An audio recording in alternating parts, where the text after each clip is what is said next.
In this lesson, we're going to learn about the Paint Bucket tool, or the fill tool, in Photoshop CS6.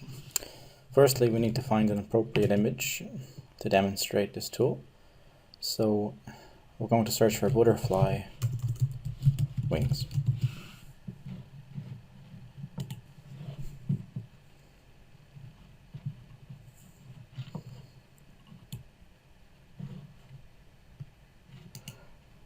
As usual, we'll copy the image, create a new document with the same dimensions as the image in the clipboard, and then paste from the clipboard, which is Control V.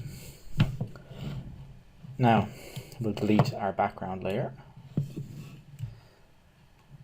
and we'll just quickly use the magic wand tool, which we've already learned, to delete that outside area.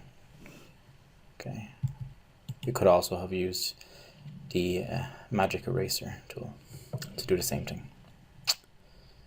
Okay, so what does the fill tool do, or the paint bucket tool, which is the second in this little drop down here?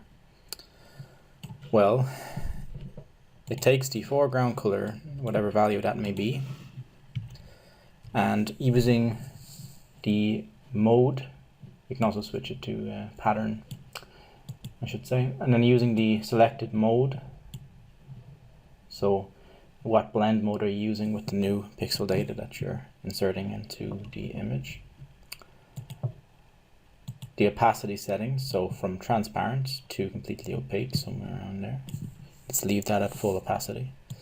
And tolerance, which controls the sensitivity basically. So sensitivity is set to be very low at the moment, which means it'll only fill pixels which are the same color value or very, very close in their color value. If we increase this value, then it will be less sensitive and fill a larger area. In this image, however, it's not going to be much of a problem, because we basically have solid black and solid white here with just a little bit of gradation, as you can see, between those two color values caused by the anti-aliasing effect. Let's use our fill tool. First, we'll have to change the color mode, which is just an incidental thing. It's not part of the lesson. So let's change it to RGB, which is monitor color. It was in a grayscale format, but it's okay now. And we'll just use the magic eraser to remove that grayness. There we go. Now we're flying. Okay, so if I click anywhere in this large white area here, firstly, all of the white pixels that are touching each other in that area are going to be turned to the foreground color, which is red. Depending then on the tolerance value, how sensitive or how tolerant we've set the tool to be, that's going to affect how many or what level of grayness is acceptable. So you see you have these little gray bits here. Some of them will probably be turned red and some of them will not, depending on the tolerance. So okay, obviously tolerance is at a point where it's not accepting a huge amount of variation.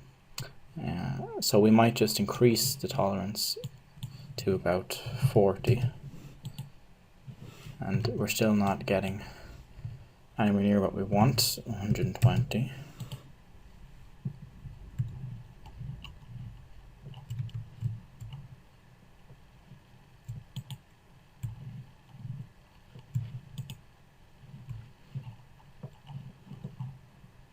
Okay, so that's the idea. High tolerance means that it's going to be less sensitive. Low tolerance means it's going to be more sensitive. So tolerance and sensitivity, you can think of those as being the inverse of the other. They're opposite sides of the same curve. Okay, and then anti-alias is just a setting which decides whether or not, or determines whether or not your fill is going to be blurred in or out or not.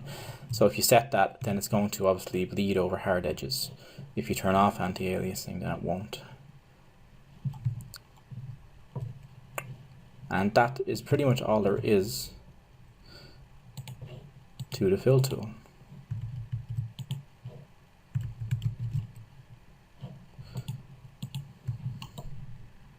Okay. In the next lesson, we're going to take a look at the gradient tool.